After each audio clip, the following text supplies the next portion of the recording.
So Lewis, when we spoke earlier in the week, you said you wanted some running in the dry. You got that today. It looked like a pretty productive morning out there. How do you sum it up from your side? It's nice to get out in the dry and do some running because obviously our first day was in the miserable wet weather.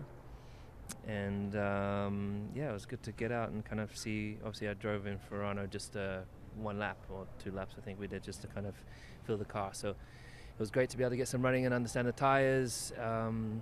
We did the C2 and the C1. So cold that the tyres are not really working so much, but got through our program and a bit of an understanding of where the car is at and where we need to improve.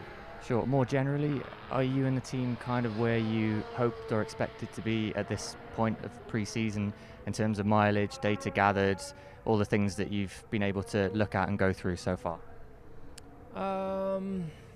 I don't know. I think we probably,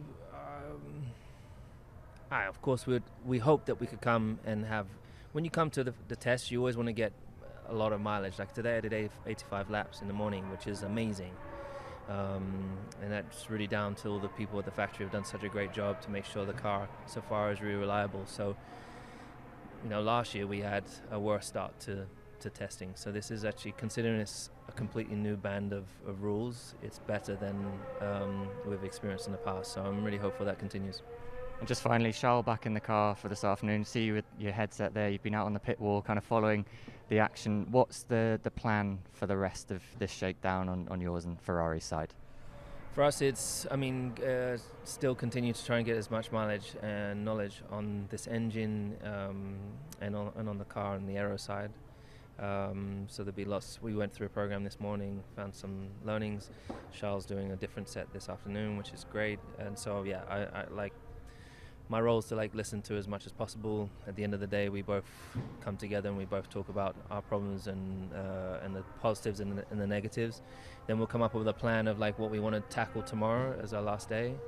And but already, we've got good data so far. So it's just understanding that and making sure you're making really clear and concise decisions in terms of what to test moving forwards before we get to Bahrain. So Charles, another session in the car, out in the dry this time. How was the latest run for you? Was nice.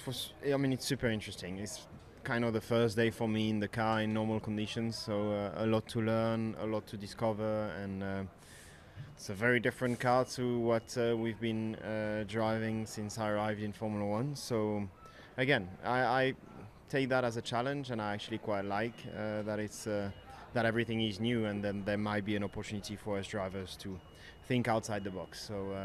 It's been an interesting day, no problems again, quite a lot of laps, so that's good.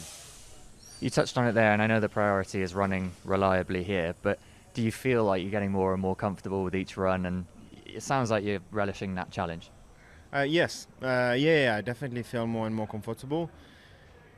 It remains a Formula One car as well, in a way that it's not like I was completely lost when I got back into the car, and quite quickly I was at ease. But with these new systems and obviously with the 50% of the power that comes from the electrical engine, makes it quite a bit more challenging to manage that. So the learning curve is it's quite steep, but it's very interesting again. In terms of what you've gathered this week, do you feel like you're pretty much where you hope to be, expected to be at this point of the shakedown? In terms of checklist and things that we had to try, yes. In terms of performance, I have no idea where we are, and it's just a huge question mark, and there's nothing that tells me, okay, we are more or less here or here. So this, I guess, we'll see little by little with more testing and with more representative conditions as well. But in terms of checklist of the things we wanted to go through, we kind of are, on time with our programming. So that's good. So final question, what else do you want to get out of this shakedown before we move on to Bahrain for official testing?